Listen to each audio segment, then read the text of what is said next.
In the warm and dusty village of Rampur lived a young boy named Raju. He had dreams so big that he often spoke about becoming something great in life. But his habits were as slow and lazy as a buffalo resting under the hot sun.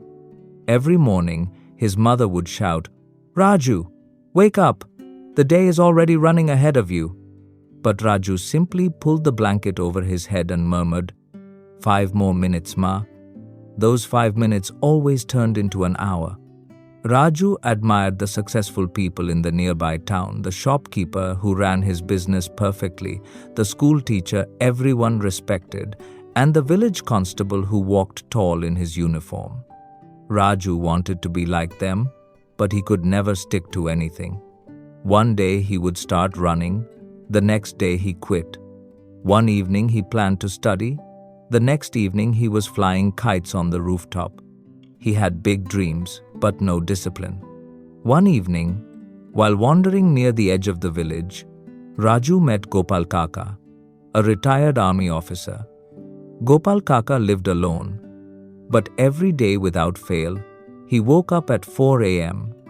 He swept his small courtyard, did his push-ups, read a few pages from his books, and took care of his garden. Raju watched him many times and couldn't understand it. Finally, one morning he asked, "Kaka, why do you work so hard even though you have no job and no pressure? Don't you ever get bored?" Gopal Kaka smiled gently, wiped his forehead, and said, "Beta, habits are like seeds. What you plant today is what you will eat tomorrow. You may not see the result now, but your habits will decide your future. Discipline feeds your dreams, even when motivation fades." That night, Raju could not sleep. He thought about all the things he had started but never finished. What if success was not about being lucky or talented? What if it was simply about doing small things every day? Before dawn the next morning, Raju forced himself out of bed. His body begged him to lie down again, but he remembered Gopal Kaka's words. He washed his face, tied his shoes, and began running. After only 200 meters, he was out of breath. But he didn't stop.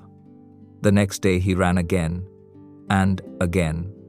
By the 7th day, his legs still hurt, but something felt different. He felt a little stronger.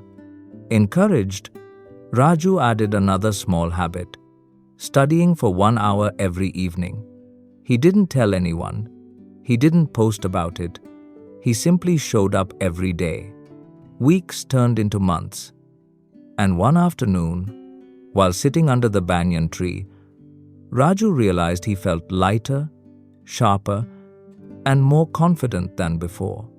He didn't even notice when discipline became a part of him. Then one day, an important announcement came to the village. A government job recruitment that required a running test and a written exam. Raju applied.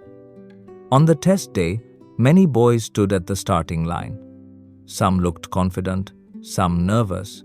When the whistle blew, many sprinted too fast and became tired quickly. But Raju ran with a steady rhythm, the same rhythm he had built over many early mornings. When his body felt weak, his habits carried him forward. He cleared the running test. Next came the written exam. While others panicked and tried to cram at the last minute, Raju felt calm. 1 hour of study every day had built a strong foundation. He passed that too. A few weeks later, a letter arrived at Raju's home. His hands shook as he opened it. "Congratulations! You have been selected." He stared at the words, unable to breathe.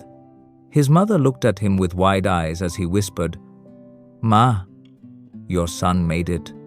She hugged him tightly, tears rolling down her cheeks. Later, Raju went to meet Gopal Kaka, who smiled proudly and said, "See, beta, motivation starts the journey, but habits take you to the finish line." This teaches us big change does not come from one big action. It comes from small daily habits that you repeat again and again. You don't need to change everything today. Just choose one small habit, walk for 10 minutes, read 5 pages, do a few push-ups, or wake up a little earlier. When you build your habits will build your future.